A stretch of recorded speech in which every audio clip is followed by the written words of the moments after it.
जय सद्गुरुनाथ प्रभु महाराज को जय।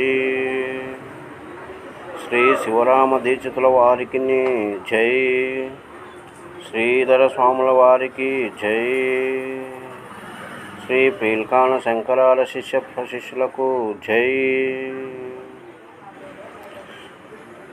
బ్రహ్మ విద్యలో ప్రవేశగలిగి ఉన్నవారు కూడా ఈ అచల విద్య అనగానే అతి కోపపడేవారు కొందరు కలరు. అచల విద్యపై అభిలాష కలిగి ఉండి ఈ విద్యను అంది జీర్ణించుకోలేక నిరాశపడేవారు కొంతమంది కలరు. అటులా జరగడం ఎందుకనగా ఈ బోధ అన్ని బోధల కన్నను సులువైనది, శ్రేష్టమైనది. అయినను అంతటి గురువు ప్రాప్తించక పోవుట చేత తగువైన శ్రద్ధను తీసుకొనకపోవుట విఫలులైపోతున్నారు.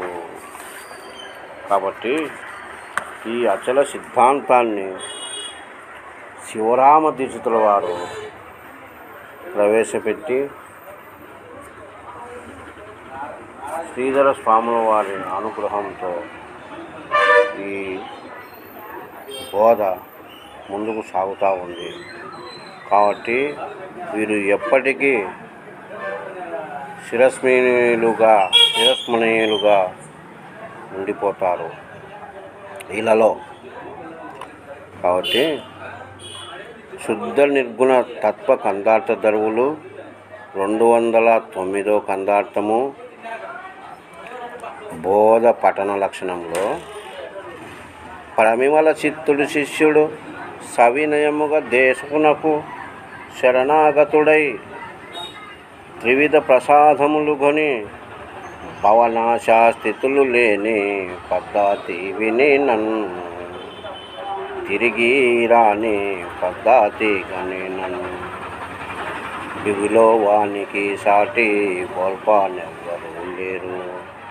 భువిలో వానికి సాటి బోల్పానెవ్వరు లేరు.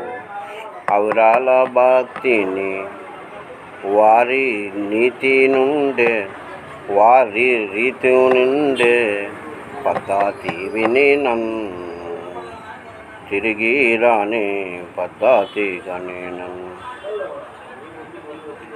వారి రీతి నుండే ఈ పద్ధతి విని నన్ను తిరిగి రాని పద్ధతి కని నన్ను. చూడు బోధపట్టిన లక్షణంలో ఎంత బాగా చెప్పినాడో. ప్రమివల చిత్తుడు సవినయముగా దేశకునకు శరణాగతుడై, అంటే దేశునకు ప్రమివల చిత్తులు అంటే ఎట్లా వినయ విధేయతలు కలిగి గురువు మీద నమ్మకం ఉండి వైరాగ్యము పొంది ఉన్నటువంటి శిష్యునకు సవినయముగా వినయ విధేయతలతో దేశకునకు శరణాగతులై ఉండాలా. ఎట్లా ఉండాలా? ఆయన శరణాగతుడు అంటే ముకులిత కమలుండునాయి ఉండాలా. శరణు స్వామి, నువ్వే మమ్మల్ని ఒడ్డుకు చేర్చే దయ నీ పైన ఉంది, మమ్మల్ని కరుణించి మమ్మల్ని ఒక దరి తీర్చు స్వామి అనే విధంగా ఉండాలా శిష్యుడు. త్రివిధ ప్రసాదములు కొని, త్రివిధ ప్రసాదములు అంటే ఏంటి?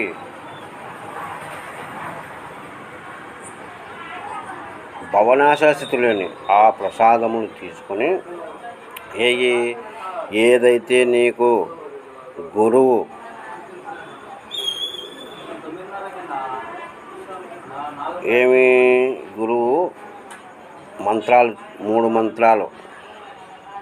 మూడు మంత్రాలనే ప్రసాదాలుగా కొందరు తెలుపుతుంటారు. కొంతమంది ద్వాదశి, షోడశి, పంచదశి అనుమంత్రాలు తెలుపుతారు. కొంతమంది పరిపూర్ణ దర్శనము, ఎరుక నిర్ణయము, ఎరుకను విడిచే విధానము, ఈ మూడిని కూడా త్రివిధ ప్రసాదాలు తెలుపుతూ ఉంటారు. అవి ఏవి ప్రసాదంలో అనే మాటకు వర్తించడం లేదు. ప్రసాదములు అంటే ప్రసాదములుగానే ఉండవలను. దీక్షలు మంత్రాలుగా ఉండకూడదు. గురువు భోంచే సమయంలో శిష్యులు వచ్చి ప్రసాదం ఇమ్మని కోరుట గురువు ఇచ్చుట గురు సాంప్రదాయంలో ఉన్నది. గురువును ప్రసాదం ఇమ్మని శిష్యులు ప్రాధేయపడినప్పుడు తాను భోంచేచున్న పిడికిలిలో ఉన్న భోజనము ప్రసాదంగా ఇచ్చును. దానిని శిష్యులు స్వీకరించును. అది అక్కడి ప్రసాదమని తెలుపుతున్నది. అట్టి ప్రసాదములు గురువు వలన 3 విధములుగా పొందవలను. 3 విధములుగా పొందును. అప్పుడే అహంకార రహితుడై ప్రవిమల పరిశుద్ధ జ్ఞానము కలిగి జన్మబీజములు కాల్చివేయటం వలన పుట్టుక సావులు లేని నిస్సంశయ స్థితిలో ఉండిపోవును. అట్టి పరిపూర్ణమైన గురుభక్తి గల వానికి సమానమైన వారు మరొకరు కానబడకుండును. అట్టి భక్తుడు కర్తృత్వరహితుడై అంచలంచలమై అచంచలమైన స్థితిలో ఉన్న వాడవట వలన బ్రహ్మ విష్ణు మహేశ్వరులు వారి యోగ బలముచే సత్యలోకము వైకుంఠము కైలాసము వరకే పోయి అంత అవతల పోలేకపోయిరో. సలక సనానందాదులు జ్ఞాన పద్ధతి అవలంబించి అధిష్టాన చైతన్య బ్రహ్మమును ఎరికే వరకే పోయి అవతల ఉన్న పరబయలు దగ్గరకు పోలేకపోయిరో. అట్టి స్వచ్ఛంద స్థానం పొందుటకు త్రివిధ ప్రసాదములు పరిశుద్ధ చిత్తునిగా చేసి ఎడతగని గురుభక్తి గలవానిగా చేయును. ఈ ఉత్తబట్ట బయలు ఏమి లేదని చెవిలో చెప్పెను. హత్తుకొని ఉన్న ఎరుక చిత్తములో నాటుకొనెను. అంతే. ఇంతకు తప్ప రెండోది లేదని నువ్వు గ్రహించవలను. ఈ నాటుకొని ఉన్నదాన్ని చిత్తంలో ఎప్పుడైతే నువ్వు తీసివేస్తావో, ఏదైతే నాది నాది నాది నాదని నువ్వు వెంపలాడుతూ ఉండవో దానిని నువ్వు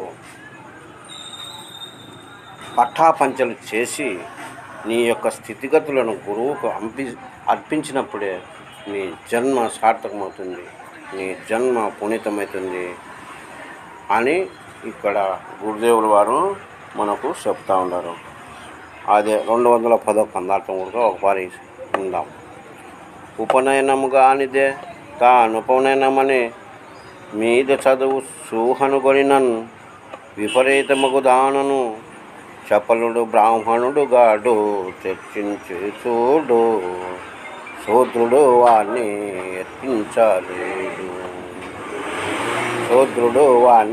హెచ్చించలేడు. ఉపమా చేబోదట్లా ఊహించి నిక్కేటి కపటాచిత్తుడు సాధు గణముతో సప్తాచిత్తుడు సాధు గణముతో సమమౌనే చర్చించి చూడ శూద్రుడు వాణ్ణి హెచ్చించలేడే. అంటే ఉపనయనము కానిదే తాను ఉపనయనని మీరు తెచ్చుకుంటాం, అది ఒట్టి మాట. బ్రాహ్మణుల కులంలో పుట్టినవాడు ఒడుగు చేసుకొని సాంప్రదాయ పద్ధతి ఉండటం వలన ఒడుగు చేసుకొనక యజ్ఞోపవీతము ధరించక విన్నవాణిని బ్రాహ్మణులు కార్యముల పట్ల జరుగు బంతి భోజనం దగ్గర 10 మందిలో కూర్చునుటకు ఒప్పుకొనరు. ఒడుగు చేసుకున్నవాడే వేదములు చదువుటకు అర్హత గలవాడై ఉండును. అట్టి వానికి ఆ కుల పెద్దలు వేదము చదివే తీరును తెలుపుతున్నారు. అప్పుడు అతను అట్టం పోకోకుండా స్వరయుక్తంగా చెప్పగలుగును. అట్లు ఒడుగు చేసుకొనక తెలిసిన వారి చేత తెలుసుకొనలేక వేదములు చదివితే ఆ పద్ధతి ఎరుగక తన ఊహలకు కల్పనల చేత వేదములు చదివిన ఎడల అవి స్వరయుక్తముగా ఉండక విపరీత శబ్దములు పలుకుతుంటున్నాయి. కాబట్టి ఉపనయనం కానిదే ఏదైనా సరే వేదములు చదవకూడదు, విపరీతమైన కాక యజ్ఞోపవీతం ధరించవలను, కానీ ఉపనయనం కానిదే ఏది చేసినా అది వ్యర్థం వ్యర్థం వ్యర్థం. అందుకే ఇక్కడ మన గురుదేవులు వారు ఏం చెప్తున్నారు, గురుబోధలో బ్రహ్మ విద్యలో చేరుటకు ముఖ్యంగా 3 పద్ధతులు ఉన్నాయి. ఒకటి సాంఖ్యము, తారకము, అమాసము. ఈ 3 తెలుసుకొని బ్రహ్మ విద్య పట్టుగా ఉన్నప్పుడే నీ జన్మ సార్థకమవుతుంది ఉంటాడు. కాబట్టి అట్లు ఆ దాంట్లో ఏ విధంగా ఆ విద్యలో ప్రవేశించటకు ఉపనయనం చేసుకోవాలని ఉందో, మనం ఈ అచల విద్యలో చేరుటకు గురువు దగ్గర తారకోపదేశం చేసుకోవాలి. చేసుకున్నప్పుడే నిన్ను శిష్యుడు ఆ పరితాపం లేకుండా నేను చేస్తాడు గురువు. ఎట్లా అంటే తల్లి నవమాసాలు పెంచి పెద్ద చేసి ఎంతో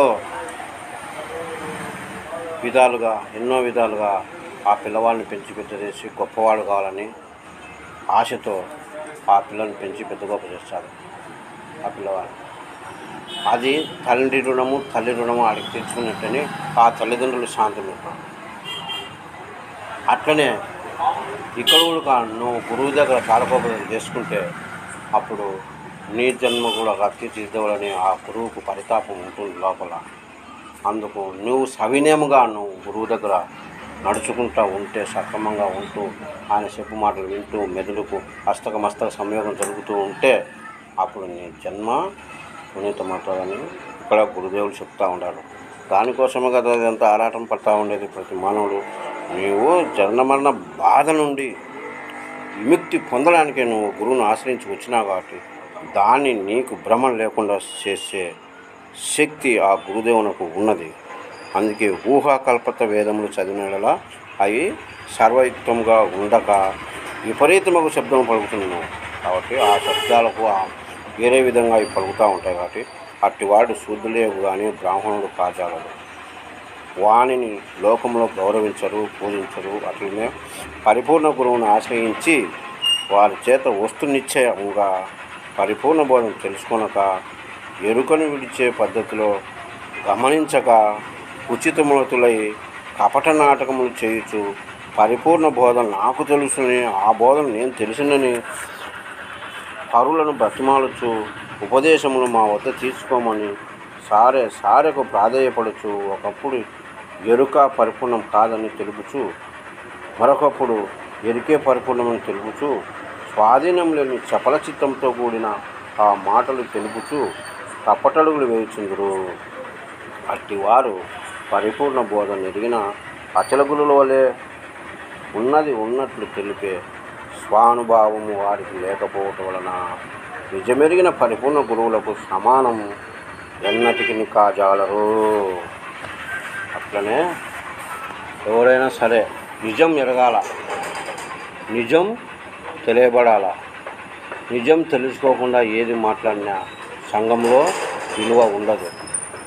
కాబట్టి మనం ఆ పరిపూర్ణ బోధ దగ్గరికి పోయినప్పుడు మనం ఆ బోధన గురించి తెలుసుకోవాలి, లోతుపుల గురించి తెలుసుకోవాలి, గురువుతో విచారణ చేయాలి. గురుముఖేన విచారణ జరిగినప్పుడే అది నీకు సులభం అవుతుంది. కాబట్టి మీరు కూడా అందరూ శిష్యులు ప్రశిష్యులు అంతా గురుముఖేన విచారణ చేసుకొని మీ జన్మ సార్థకం చేసుకుంటారని గురుముఖేన నేను సెలవు తీసుకుంటున్నాను. జై సద్గురునాథ ప్రభు మహారాజుకు జై.